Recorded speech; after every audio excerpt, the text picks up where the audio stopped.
Assalamu alaikum and good morning student. We are doing chapter number 5 inside the atom.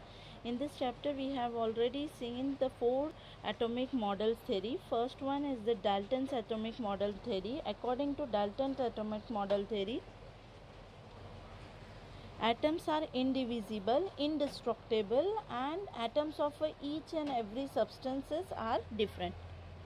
Then we have seen J.J. Thomson's atomic model theory, in which J.J. Thomson suggested that the atoms are composed of a negative and a positive charges, and these positive charges are spread all around the atom, and negative charges are embedded in those positive charges. Then we have seen also the Ernst Rutherford atomic model. Ernst Rutherford suggested that all the positive charges which are present in an atom, they are not uniformly distributed, they are gathered at the center, and that center he labeled as the nucleus of the atom, and the electrons, they revolve around the nucleus. Then the fourth scientist, that is Neil David Bohr, suggested that all the electrons, positive charges are present in a nucleus, and all the electrons, they do not revolve in a same orbit, they revolve in a different orbit.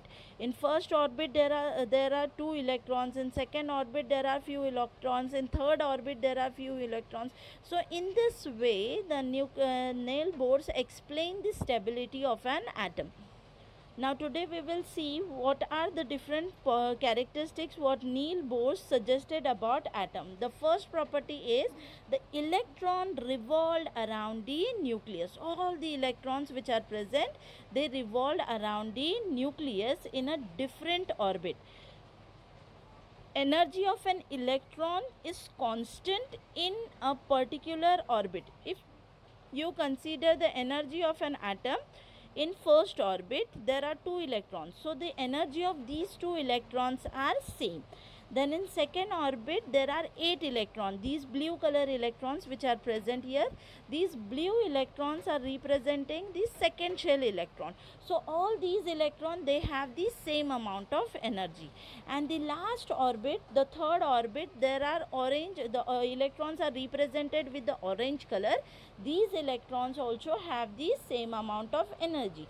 But if we will compare the energy between third shell and the second shell electron, there is an energy difference between these two shell. Okay, electrons in the second shell, they have the less energy as compared to the electron in a third shell. Then Neil Bohr also suggested that electron jump from one shell to the another shell. That means these electrons, they jump from one shell to another shell also, and when they jump from one shell to another shell, when they absorb energy or when they releases energy. Let us see this point in a more detail.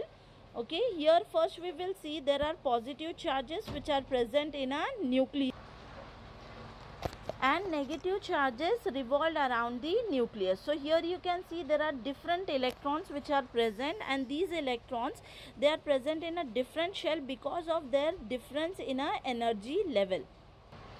Okay, now here what is our point? When the electron jump, from an inner orbit to an outer orbit, is it absorb the energy equal to the difference in their energy.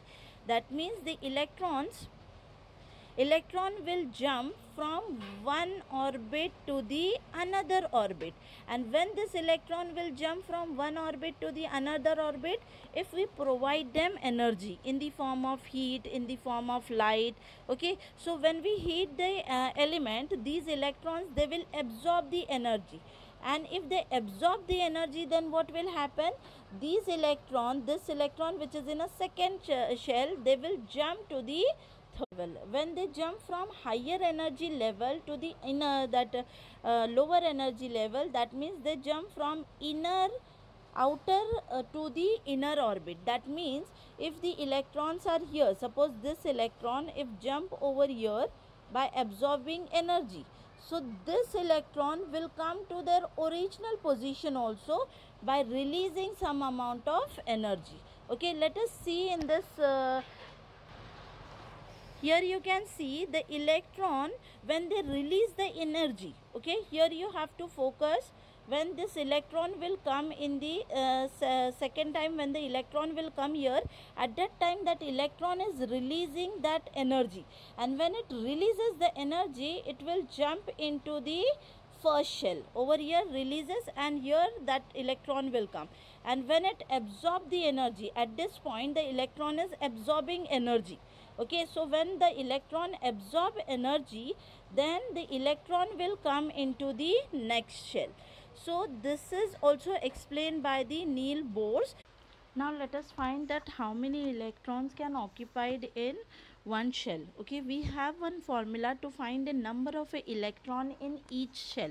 Here the K shell, first we will do it for the K shell.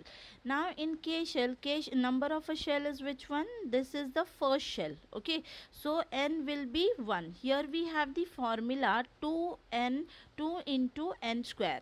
Okay, so 2 we have to take it common, 2 into n square. We have to take n square. N square means what square we have to take for the K shell? 1 square.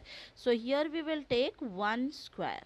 Okay, how much will be 1 square? 1 square will be 1. So your next step will be 2 into 1. So that one 2 ones are 2. So number of electron in each shell will be how much? 2 ones are 2. In first shell the number of electron will be 2. Now let us find the number of electron for second shell. Okay, now here which shell is the second shell? L shell is the second shell. And what is the number of that shell? This is the second shell over here.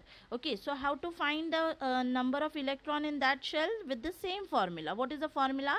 2 into n square, and n is how much over here? 2. So here comes 2 into 2 square. Okay, now we have to take a 2 square. How much is a 2 square? Is 2 square will be 4. So 2 fours are 8. So number of electron in second shell occupied will be 8. So here in the second shell how many electron will occupy? Total 8 electron will occupy in a second shell. Now let us find for the M shell. For M shell, if we will see here, okay, now M shell is a which shell? M shell is a third shell. So value of n will be 3. So what comes over here? 2 into 3 raised to 2. 3 raised to 2 will be how much? 3 3s are 9. So here comes 2 into 9. 2 9s are 18. Okay, now for the n shell, same formula we have to apply for the n shell also. Okay, n shell is a fourth shell, so value of n will be 4 here. So here comes 2 into 4 square. 4 square will be how much? 2 into 4 square will be 16. So 16 2s are 32. That means in a K shell, how many electron, total number of electron occupied in a K shell will be how much? 2. Okay, only 2 electron will placed in a first shell. Then in a second shell, which is the L shell, how many electron will occupy in a second shell? Total 8 electron, maximum 8 electron will occupy in a second shell. And third shell will be our M shell. How many electron will occupy in a M shell? Total maximum electrons will be 18 electron. Similarly for N shell, maximum number of electron occupied will be 32.